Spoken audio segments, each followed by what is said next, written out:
انا عمري ما عرضت عندي في فعاليات المهرجان بتاعي اي مسرحيه، لكن ايمانا من موهبه عمر وموهبه فريق العمل اللي موجوده معاه انا وافقت على ان انا اعرض المسرحيه، برغم اني ما شفتش المسرحيه، لكن كنت متاكد ان المسرحيه اللي هيقدمها عمر مسرحيه متميزه، هو ومجموعه الشباب المتميزين اللي معاه في العرض المسرحي. وفعلا صدق ظني، العرض ابهر الحاضرين، العرض كان متميز جدا، وان شاء الله احنا نكرر ده في المهرجانات القادمه باذن الله تعالى. مبروك يا عمر، مبروك احمد جابر بس العرض، بقول لكم مبروك وربنا يوفقكم ان شاء الله احنا نعمل افضل واحسن باذن الله.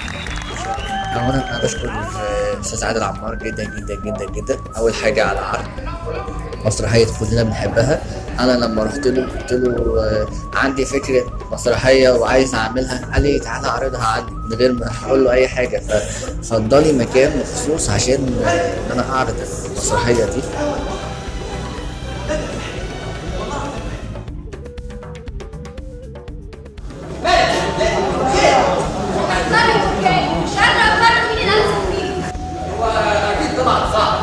طبعا مفيش سابع معاك.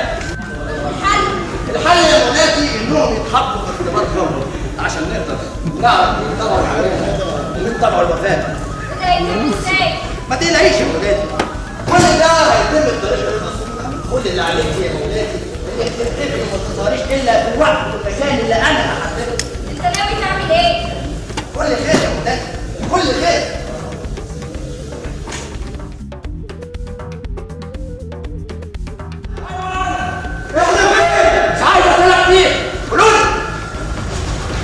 هو انتوا بتحبوا المكنه يا دكتور صح؟ جميل جميل، بس انا حابب اعرف تفصيله صغيره. هو انتوا اصحاب؟ صحاب؟ ده احنا اكتر من اخوات، ده احنا نعرف بعض من زمن الزمان. فعلا دلوقتي يا سكاي يا خساره. ليه؟ هقول لكم على كل حاجه. الملكه اليانوس ليها املاك عند واحده اسمها دهب، ودهب دي اختفت تقريبا من حوالي 1000 سنه. اللي هيقدر يوصل لدهب هو اللي هيرجع ويتجوز الملكه. بقول لك ايه يا قضيه؟ جيبها حتى لو في سنه وهرب يا شيخ توركس، يعني الحراس والفرسان بتوع الملكه نيروز ما عرفوش يجيبوها واحنا اللي هنجيبها. وبعدين هنا تعالى، هو ينفع اصلا تكون الملكه نيروز املاكها عند حد تاني؟ الملكه نيروز ما بيهمهاش املاك، الملكه نيروز عايزه دهب. طب يا سلام يا اخويا، لو نفترض كل الهري اللي بتقولوه ده بجد، احنا هنوصل لها ازاي؟ والله انا هساعدكم. دي الخريطه اللي هتدلكوا على الطريق ده. المطلوب منكم ان انتوا تحفظوها كويس قوي، بس هو في عقبه صغيره ممكن تبوظ الدنيا. ايه هي؟ انتوا بتقولوا ان انتوا 3 اصحاب، طبعا ده ما ينفعش، لان اللي هيوصل لدهب الاول هو اللي هيرجع ويتجوز الملكه نيروز. الباقي طبعا هيفضل مكانه مش هيعرف يرجع. لا بقول لك ايه، احنا مش صحاب قوي. يا باشا احنا كل مره بنقعد على القهوه بنشرب شيح وانا اللي بحاسب والعيال دي ما بتحاسبش، وانا واحده زميلتي انا ابن ناس اعرف الاشكال ازاي. احنا كده اتفقنا.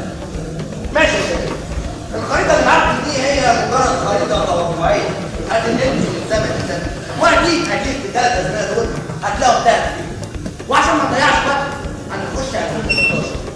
هتخشوا 2016 تدوروا على الدهب، والخريطه عندكم موضحه كل حاجه، بس اي خطا انا مش مسؤول عنه. وخلي بالكم زي ما قلت لكم، اللي هيوصل لدهب الاول هو بس اللي هيرجع، الباقي طبعا هيفضل مكانه. انا بلغت وحذرت، والباقي بقى عليكم. صح، في حاجه، في كلمه سر مطلوبكم هتجيبوني بيها. ايه هي؟ هما كانوا بيدلعوني ويقولوا لي يا زلطه، فانتوا تقدروا تقولوا لي يا زلطه.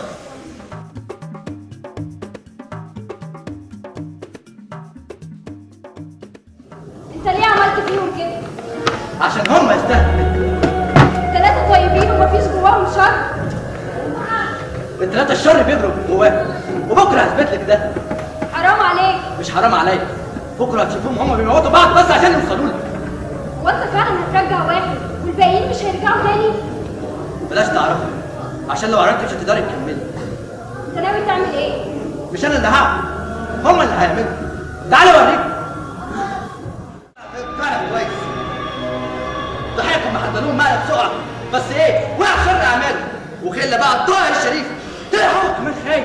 خايف مش ممكن. ايه هو اللي مش ممكن؟ تعال شوف